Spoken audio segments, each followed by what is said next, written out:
आइए, स्वागत है आपका हमारे YouTube चैनल साइंस टीचर्स पे। आज हम आपके लिए बहुत ही कंपटीशन का एक ऐसा टॉपिक लेकर आ रहे हैं जो काफी इजी है। दैट इज पूरा का पूरा थ्योरी पे बेस्ड रहेगा। बस समझना है आपको, चीजों को पकड़ना है। कितना जल्दी पर पकड़ेंगे आप अपना एक नंबर, जितने भी एक या दो सवाल जितने भी आएंगे वो हर कंपटीशन में आता है। और दैट इज ये इससे प्रोसेस ये है कि यहाँ से सवाल बहुत बनते हैं। सबसे इंपॉर्टेंट है यहाँ पे क्या, सबसे इंपॉर्टेंट है यहाँ पे थ्योरी। क्यों है भाई? क्योंकि यहाँ पे क्या करेगा, वो क्रॉस क्वेश्चन करेगा। जो इसका आंसर होगा ना उसको वो क्वेश्चन बना के आपके सामने पेश करेगा और आपसे वो जो क्वेश्चन होगा ना वो आपसे पूछेगा। क्योंकि यहाँ पे क्या है, दो ग्राफ जैसे आपको नियम देके आपसे उसको पूछ लेगा किसने दिया है, या आपको नाम देके पूछेगा इसका नियम बताइए। तो दैट इज बहुत आसान है, कोई दिक्कत नहीं आने वाली है। बस अपन चीजों को समझते हुए चलेंगे और जल्दी से जल्दी कवर करने की कोशिश करेंगे। आइए आज का सेशन चालू करते हैं। आपसे प्यार ऐसे ही मिलता रहना चाहिए जिससे हम आपके लिए और अच्छा कर सकें। आइए सेशन को चालू करते हैं। तो आज का टॉपिक स्टार्ट। सबसे पहले अपन पढ़ेंगे क्यों पढ़ रहे हैं। आइए, सबसे पहले गैसों के नियम क्यों पढ़ा जाता है। सबसे पहले पदार्थ की अवस्था अपन ने पढ़ी थी, मैटर। पदार्थ अपन ने पढ़ा था। पदार्थ की तीन अवस्थाएं होती है, सॉलिड, लिक्विड और गैस। सॉलिड, लिक्विड और गैस। इस दैट क्लियर। और ये तीनों तो एक दूसरे में क्या रहती है, इंटरचेंज रहती है। तो सॉलिड और लिक्विड इनमें बहुत प्रॉपर्टीज है और लिक्विड में तो सबसे ज्यादा प्रॉपर्टीज रहती है। तो लिक्विड का अध्ययन कठिन है, कठिन नहीं। सबसे अध्ययन होता है सरल का, गैस का। आप पूछेंगे क्यों? क्योंकि देखो, आयतन निश्चित नहीं, जिस बर्तन में डालोगे उस बर्तन का रूप ले लेगी। आयतन निश्चित नहीं। और आकर्षण बल भी नहीं। किन के मध्य? गैस के अणुओं के मध्य। जब कोई आकर्षण ही नहीं है तो बताइए, अगर आपने इस कंटेनर में कोई चीज दी और आपने उसको कुछ रख दिया तो वो जैसा आपने रखा वैसा ही रहेगा। अगर आकर्षण होता तो ये आपने जितना डाला था वह मिल के कम भी हो सकते थे, और अगर प्रतिकर्षण होता तो वह दूर भी जा सकते थे। तो आकर्षण पहले है ही नहीं ना, प्रतिकर्षण है तो है ही नहीं, तो क्या होगा, है ही नहीं। तो जितना डालोगे आपको उतना ही मिलेगा, आपको दिमाग लगाने की जरूरत ही नहीं पड़ेगी इसमें। तो ठीक है, गैसों का ये सामान्यीकरण नियम होते हैं। काफी सरल नियम बताए इन्होंने, काफी सरल तो नियम नहीं बताया इन्होंने। काहे पे गैस पे काहे का, देखो आपको जब पर स्टेटोमेट्री पढ़ाया था, सम बेसिक कांसेप्ट और केमिस्ट्री में हमारा पहला चैप्टर रहता है, आपको बताया था आप गैस में ना कुछ भी नहीं कर सकते ज्यादा, जितना सॉलिड और लिक्विड पे इफेक्ट डाल सकते हैं। तो यहाँ पे दो ही चीजें हैं बस। क्या क्या है वो? एक तो प्रेशर और एक टेम्परेचर।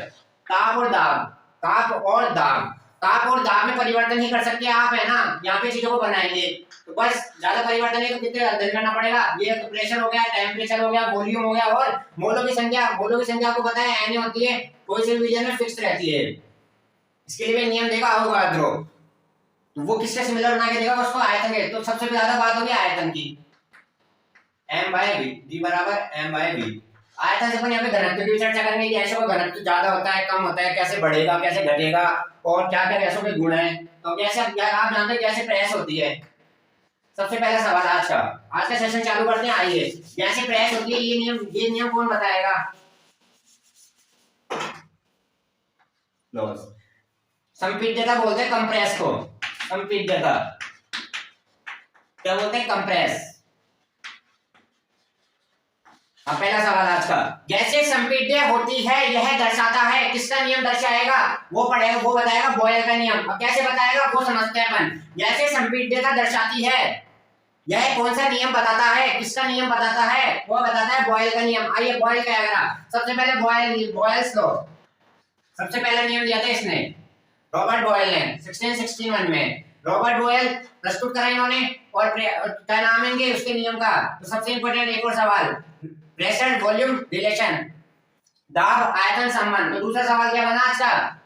देखिए यहाँ पे दाब आयतन संबंध किसका है? दाब आयतन रिलेशन संबंध किसने दिया? दैट इज बॉयल ने। बॉयल के नियम को क्या बोला जाता है? दाब आयतन संबंध। पहला सवाल, संपीड्यता कंप्रेस, गैसें संपीड्यता होती है यह कौन दर्शाता है? बॉयल दर्शाता है। और दाब आयतन संबंध किसका है? बॉयल का। दूसरा सवाल। आइए तीसरा सवाल पढ़ेंगे। अब क्या करते हैं, क्या बताया, आइए इस डायग्राम को देखें। तो आपने क्या सीखा? अब एक देखो ट्रिक, चलो ट्रिक बाद में। आइए, ये आपके पास एक कंटेनर है जिसमें आपने क्या भर रखी है? गैस भर रखी है। गैस की क्या है? अणु भर रखे हैं। गैस के अणु स्वतंत्र होते हैं, स्वतंत्र होते हैं। बहुत स्पेस रहता है इनमें गैसों के अणुओं में। ये इधर से उधर ये दाब भी लगा सकते हैं आराम से, खूब इनके पास खूब स्पेस है इधर उधर जाने के लिए। ठीक है, आपने लगाया यहाँ पे क्या क्या लगा रहे हो ऊपर से, आप लगा रहे हो प्रेशर। प्रेशर को क्या बोलते हैं, दाब। तो यहाँ पे कितना था आयतन, यहाँ पे 1 लीटर आयतन था, यहाँ पे 1 लीटर, आप लगा रहे हो प्रेशर। प्रेशर यहाँ पे था कम, ठीक है कम। आइए आप इधर आइए, इधर आइए। आपने यहाँ भी वही सेम कंटेनर ले रखा था, उतनी गैस थी, यहाँ पे गैस के अणु, ये गैस के अणु। ठीक है, यहाँ तक चीजें क्लियर। आपने बढ़ा दिया दाब को ज्यादा, आपने क्या कर दिया, दाब यहाँ पे क्या कर दिया ज्यादा, तो गैस के अणु यहाँ पे कितना था आयतन 1 लीटर, आयतन कितना रह गया आधा। तो यहाँ से क्या बात समझ में आई, यहाँ से बात लिखे तीसरा पॉइंट, यहाँ से लिखे तीसरा पॉइंट। यदि यदि क्या होगा बताइए, यदि दाब दुगना कर दें, कितना कर दें, दुगना कर दें, तो आयतन में क्या प्रभाव पड़ेगा, तो आयतन क्या रह जाएगा, आयतन आधा रह जाएगा। कितना रह जाएगा, आधा रह जाएगा। यहाँ तक चीजें क्लियर। पहला सवाल कैसे संपीड्यता दर्शाती है, कौन सा नियम बताएगा, बॉयल्स लॉ। दूसरा सवाल दाब आयतन संबंध किसका है, बॉयल का। तीसरा सवाल यदि दाब को दुगना कर दे तो आयतन पे क्या प्रभाव पड़ेगा, आयतन आधा हो जाएगा। ये अब आते हैं नियम। ये सवाल मैं आपको पूरे लिखवा दूंगा एक और बार, अभी पहले आप समझिए, बस समझिए आप इसको फटाफट जल्दी जल्दी। आए क्या बताया, क्या समझे आप, यहाँ पे क्या था, दाब बढ़ाया तो दाब इंक्रीज करा तो आयतन में क्या हो गई कमी। तो नियम लिखिए, V समानुपाती 1/P। बॉक्स में डालिए, क्या हो गया नियत। तो अब यहाँ पे क्या आपने क्या सीखा, देखो ट्रिक सीखो आप इसकी। बॉयल से आपको क्या, आपने कभी पढ़ाया क्या बॉयल था, एक बॉयल ताप होता है, ये भी पढ़ाएंगे आपको बॉयल ताप। तो यहाँ इस नियम में आइए, नियम क्या कहता है इसका, आयतन और V और इसके बीच है P के बीच में, तो होता क्या है बॉयल ताप। तो यहाँ पे टेम्परेचर क्या रहेगा कांस्टेंट। तो अब आइए परिभाषा, नियत ताप और निश्चित द्रव्यमान वाली गैस का आयतन, नियत ताप और निश्चित द्रव्यमान वाली गैस का आयतन उस पे लगाए गए दाब की क्या होता है, व्युत्क्रमानुपाती। ठीक है, यहाँ तक चीजें क्लियर। तो यहाँ पे अब आपका चौथा सवाल यहाँ से बन गया, बॉयल ताप आपको याद है, बॉयल ताप आपको याद रहेगा। तो आप बॉयल ताप से क्या याद रखना, बॉयल के नियम में ताप क्या रहता है कांस्टेंट। इनमें इंपॉर्टेंट क्या है, इसमें सब में इंपॉर्टेंट है कांस्टेंट क्या रहता है, सब में इंपॉर्टेंट क्या है कि हर में अलग अलग कांस्टेंट रहेगा। तो यहाँ पे क्या है टेम्परेचर, तो आप ऐसे याद रखोगे बॉयल ताप से। आइए तो ये हो गया ट्रिक, ये था इसका नियम। तो V बराबर K1P, यहां तक कोई दिक्कत, K1। अब दूसरी परिभाषा क्या आ गई, ये भी काय का नियम है, ये भी बॉयल का नियम है, यह भी बॉयल का नियम है। नियत ताप है निश्चित द्रव्यमान वाली गैस का आयतन और उसके दाब का गुणनफल, नियत द्रव्यमान वाली गैस का आयतन और उसके दाब का गुणनफल क्या एक नियत होता है। यह किसका नियम है, यह भी बॉयल का नियम है। तो नंबर 5 पॉइंट कौन सा हो गया, Vp बराबर K1, Vp बराबर कांस्टेंट, K1 है नियम। तो यहाँ से क्या बात समझ में आई आपके, यहाँ से समझ में आई अगर आयतन V1 एक से ज्यादा आयतन है, मतलब अपन तुलना कर रहे हैं तो V1 V2, तो यहाँ से फॉर्मूला निकल के डिराइव हो गया कौन सा, V1 बराबर V2 और P2 बराबर कौन P1। ओके डन, यहाँ तक चीजें क्लियर, यहाँ तक चीजें क्लियर। अब ग्राफ बनाएंगे, ग्राफ कैसे बनेगा आइए।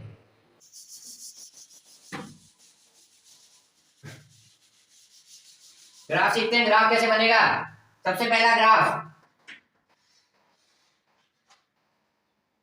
आयतन और 1/P के मध्य कैसा बनेगा बताइए, समानुपाती, समानुपाती नहीं, समानुपाती सीधा ग्राफ। कैसा ग्राफ बनेगा, सीधा ग्राफ है, सीधा ग्राफ नहीं, जल्दी बताइए।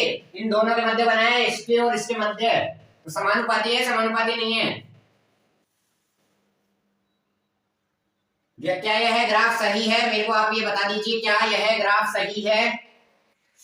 आपको 4 ग्राफ देके पूछ सकता है, तो यह ग्राफ गलत है क्योंकि जब आपने क्या बढ़ाया, तो ये क्या समय के साथ आयतन बढ़ता ही जा रहा है क्या, जल्दी बताइए, समय के साथ आयतन बढ़ता ही जा रहा है क्या।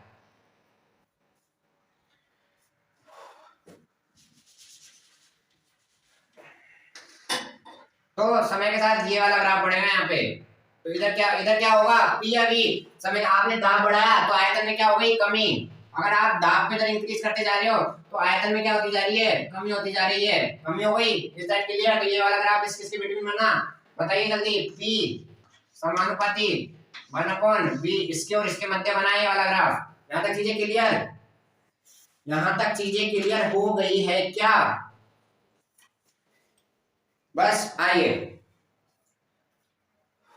यहाँ पे हमारे पास एक चीज आई थी, क्या आपने नोटिस करी? Vp बराबर K, ये क्या है यहाँ पे? तो क्या बताएगा? ये कांस्टेंट है।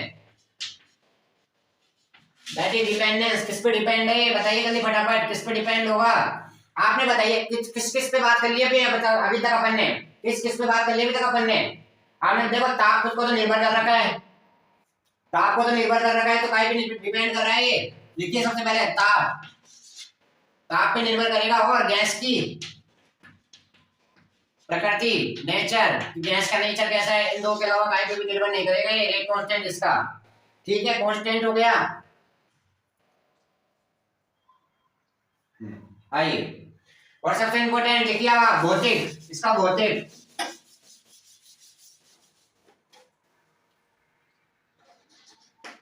भौतिक महत्व। किसके किसका भौतिक महत्व? मेरा है आपका, बॉयल के नियम का। क्या होता है पर्वतों पे देखा है क्या आपने? समुद्र रहता है, समुद्र के पास वायु सघन या सघन नहीं? बताइए जल्दी। सघन मतलब क्या होता है? कॉन्जुगेटेड। कॉन्जुगेटेड रहता है कहाँ पे? अपने समुद्र के आसपास कॉन्जुगेटेड रहता है, क्योंकि वहां पे जल वाष्प की मात्रा क्या रहती है? ज्यादा। वाष्प दाब ज्यादा है, वाष्प दाब कम। यही बात अपन हाइट पे चले जाएंगे, तो हाइट पे चले जाएंगे तो वहां पे क्या होगा बताइए? दाब कम या ज्यादा? दाब कम या ज्यादा? जल्दी बताइए। नियम क्या कहता है? V समानुपाती 1/p। तो दाब ज्यादा है कम? फटाफट बताइए, सोच के बताइए जल्दी फटाफट। ज्यादा है कम? तो ऊपर क्या पे दाब कम है, दाब कम है तो कहाँ पे आयतन कितना हो गया? ज्यादा हो गया। आयतन ज्यादा हो गया, तो आयतन ज्यादा हो गया तो घनत्व तो बढ़ेगा या घटेगा? आयतन ज्यादा हो गया तो घनत्व तो बढ़ेगा या घटेगा? तो घनत्व तो बढ़ेगा, घनत्व इंक्रीज होगा अगर आयतन ज्यादा है तो, और आयतन कम है तो घनत्व कम होगा। इस बात का आप ध्यान रखें। आइए, एक नोट डाल के लिखिए एक्स्ट्रा ज्ञान। दो सिलेंडर है आपने ले रखे हैं, इन दोनों को ऐसे जोड़ा, इसका दाब P1, इसका B1, इसका P2, इसका V2। तो आपने दोनों को जोड़ के एक बना दिया, तो इस पूरे मिक्सचर का कितना होगा? आपको मिश्रण में पढ़ाया था एक बार। यदि आपको दो मिश्रण दे रखे हैं, आपने दोनों मिश्रण को जोड़ दिया, और तीसरे मिश्रण का आपसे क्या पूछ लिया उसने? मोलर द्रव्यमान। यहाँ पे क्या पूछेगा? यहाँ पे काय की बात होगी? यहाँ पे दाब की बात होगी।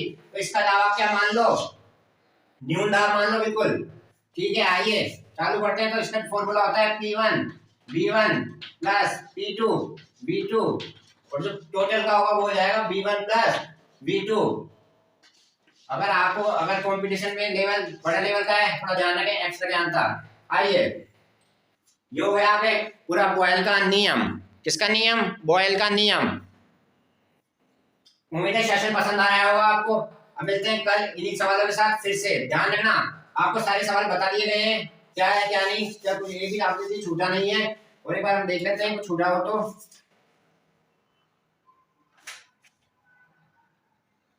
नहीं, हाँ एक चीज और लिख दिया फटाफट जल्दी।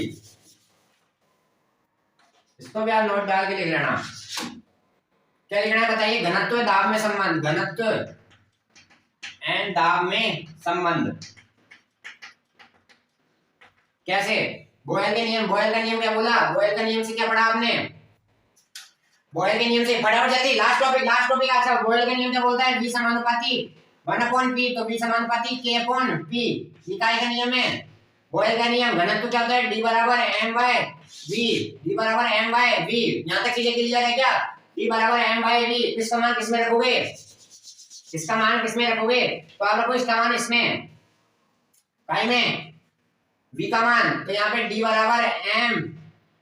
यहाँ तक चीजें क्लियर?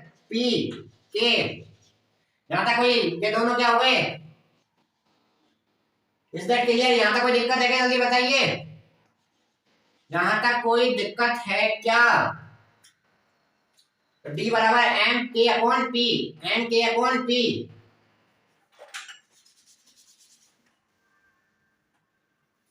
तो D बराबर m/K/P। Is that clear?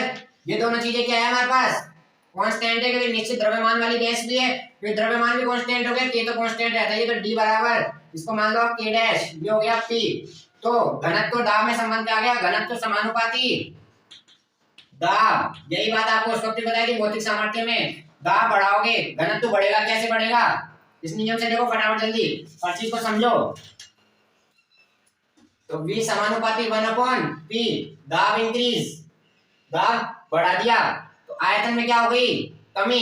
पहले जिसमें आपने क्या करा था, पहले आप 1 किलो की थैली में 1 किलो आटा डाल रखा था आपने, 1 किलो की थैली में 1 किलो आटा डाल रखा था, अब आप 1 किलो की थैली में 2 किलो आटा डाल रहे हो, तो कॉन्जुगेटेड है कॉन्जुगेटेड नहीं, घनत्व बढ़ा है नहीं बढ़ा, बढ़ा, तो यहाँ पे आयतन कम तो घनत्व है ज्यादा, तो यही संबंध बताता है घनत्व समानुपाती दाब, घनत्व समानुपाती दाब। उम्मीद है सेशन आपको पसंद आया होगा, ऐसे ही ध्यान रखें अपना और सब चीजों को अच्छी तरह समझने की कोशिश करें और सवालों पे ध्यान दें।